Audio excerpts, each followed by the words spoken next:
هل أتى على الإنسان حين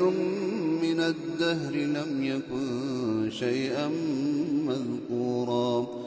إنا خلقنا الإنسان من نطفة أمشاج نبتليه فجعلناه سميعا بصيرا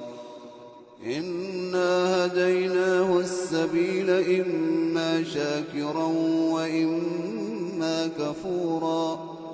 إنا أعتدنا للكافرين سلاسل وأغلالا وسعيرا إن الأبرار يشربون من كأس كان مزاجها كافورا عينا يشرب بها عباد الله يفجرونها تفجيرا يوفون بالنذر ويخافون يوما كان شره مستطيرا ويطعمون الطعام على حبه مسكينا ويتيما وأسيرا إنما نطعمكم لوجه الله لا نريد منكم جزاء ولا شكورا إنا نخاف من ربنا يوما عبوسا قمطريرا فوقاهم الله شر ذلك اليوم ولقاهم نضرة وسرورا وجزاهم بما صبروا جنة وحريرا متكئين فيها على الأرائك لا يرون فيها شمسا ولا زمهريرا ودانية عليهم ظلالها وذللت قطوفها تذليلا ويطاف عليهم بآنية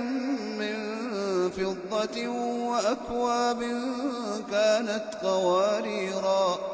قوارير من فضة قدروها تقديرا ويسقون فيها كأسا كان مزاجها زنجبيلا عينا فيها تسمى سلسبيلا ويطوف عليهم ولدان مخلدون إذا رأيتهم حسبتهم لؤلؤا منثورا وإذا رأيت ثم رأيت نعيما وملكا كبيرا عاليهم ثياب سندس خضر واستبرق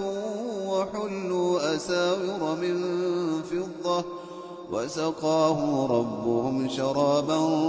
طهورا إن هذا كان لكم جزاء وكان سعيكم مشكورا إنا نحن نزلنا عليك القرآن تنزيلا فاصبر لحكم ربك ولا تطع منهم آثما أو كفورا واذكر اسم ربك بكرة وأصيلا ومن الليل فاسجد له وسبحه ليلا طويلا إن هؤلاء يحبون العاجلة ويذرون وراءهم يوما ثقيلا نحن خلقناهم وشددنا أسرهم وإذا شئنا بدلنا أمثالهم تبديلا إن هذه تذكرة فمن شاء اتخذ إلى ربه سبيلا وما تشاءون إلا أن يشاء الله